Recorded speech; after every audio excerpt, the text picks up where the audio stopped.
తదుపరి ధనుసు రాశి. ధనుసు రాశి వారికి ఈ వారం చాలా బాగుందని చెప్పచ్చు. ఉద్యోగాల్లో మంచి మార్పు చోటు చేసుకుంటుంది. కష్టే ఫలి అన్నట్టుగా కష్టపడిన దానికి ప్రతిఫలం లభిస్తుంది. మంచి ప్రమోషన్స్ వస్తాయి.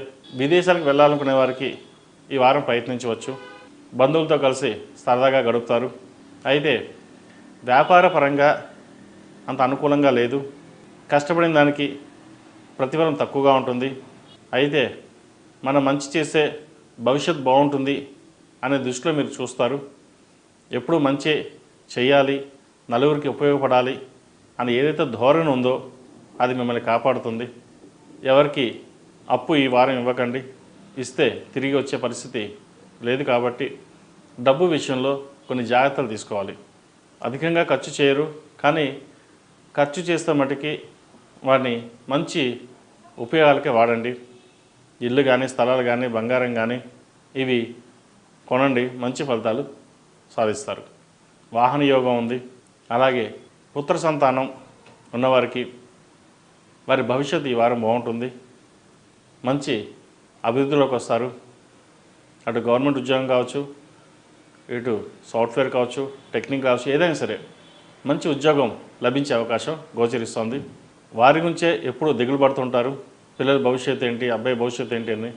కానీ అబ్బాయి భవిష్యత్తు మటుకి ఈ వారం బాగుందని చెప్పవచ్చు. జీవిత భాగస్వామితో చిన్నపాటి కలహాలు ఉన్నా కూడా అవి సమస్య పోతాయి. దైవ దర్శనాలు, ఆధ్యాత్మిక కేంద్రాలు దర్శించుకుంటారు. విష్ణు సహస్రనామం పఠించడం, విష్ణు ఆలయ దర్శనం చేసుకోవడం ఎంతో మేలు చేకూరుతుంది.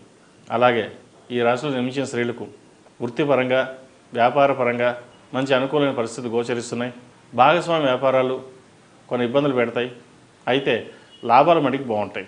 మీరు ఆశించిన లాభాలు ఈ వారం చూసే అవకాశం గోచరిస్తోంది. కన్స్ట్రక్షన్ ఫీల్డ్లో ఉన్నవారు, కొత్తగా కన్స్ట్రక్షన్ ప్రారంభించాలనుకునే వారికి కొంత ఆగి ముందుకు వెళ్ళడం చెప్పదగినది. అలాగే చార్టెడ్ అకౌంట్స్, సాఫ్ట్వేర్ రంగంలో ఉన్నవారికి, ఫైనాన్షియల్ సెక్టర్లో ఉన్నవారికి, వైద్య వృత్తిలో ఉన్నవారికి ఈ వారం బాగుందని చెప్పచ్చు. చేయి జారిపోయిన కొన్ని ప్రాజెక్టులు ఏవైతే ఉన్నాయో మళ్ళీ వెనక్కి వస్తాయి. రాదు అనుకున్న ప్రాజెక్టు చేతికి వస్తుంది. కాబట్టి ఈ వారం మొత్తం మీద స్త్రీలకు ఈ వారం బాగుందని చెప్పచ్చు. ఆరోగ్యవంతమైన వాతావరణం ఈ వారం నెలకొంటుంది. బంధువులతో కలిసి సరదాగా గడుపుతారు. అయితే నరదిష్టి అధికంగా ఉంటుంది. మీ దగ్గర ₹1,00,000 ఉంటే 10 లక్షలు ఉన్నాయనుకుంటారు. ధనానికి ఎక్కువ వెనకాడకుండా ఖర్చు చేస్తారు. అది నలుగురు బాగుండాలి అనే ధోరణిలో మీరు ఉంటారు. మీకు డబ్బు ఎక్కువైంది అందుకే ఖర్చు పెడుతున్నారని వాళ్ళు అనుకుంటారు. కాబట్టి డబ్బు విషయంలో ఖర్చు పెట్టేటప్పుడు ఎదుటి వాళ్ళని దృష్టిలో ఉంచుకుని వాళ్ళకి అవసరమా కాదా ఆలోచించి ఖర్చు పెట్టండి. ఖర్చు పెట్టడం తప్పు కాదు. పెట్టేటప్పుడు ఎదుటి వాళ్ళ స్వభావాన్ని దృష్టిలో పెట్టుకుని ఖర్చు పెట్టడం అనేది చెప్పదగినది.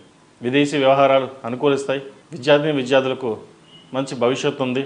ఎగ్జామ్స్ దగ్గర పడుతున్నాయి. 4 ఏళ్ళు కష్టపడితే 40 ఏళ్ళు సుఖపడతారు అన్న మాటని మర్చిపోకుండా చదువు మీద దృష్టి సారించండి. మంచి ఫలితాలు అందుకోగలుగుతారు. ఈ రాశిలో జన్మించిన వారు ప్రతిరోజు ప్రతినిత్యం శని స్తోత్రం పఠించండి. ఎందుకంటే వీరికి అర్ధాష్టమి శని ప్రారంభం కాబోతుంది మార్చి 29 నుంచి. సో ప్రారంభం అయ్యే కంటే ప్రారంభానికి ముందే మనం చిన్న రెమెడీస్ చేసుకోవడం చెప్పదగినది. అఘోర పాశుపత హోమం చేయించుకోవడం, శనికి తైలాభిషేకాలు చేయించుకోవడం, ముఖ్యంగా మనం ఎన్ని చేయించినా మనకి మనగా రోజు చేసుకోవడం అనేది చాలా ముఖ్యం.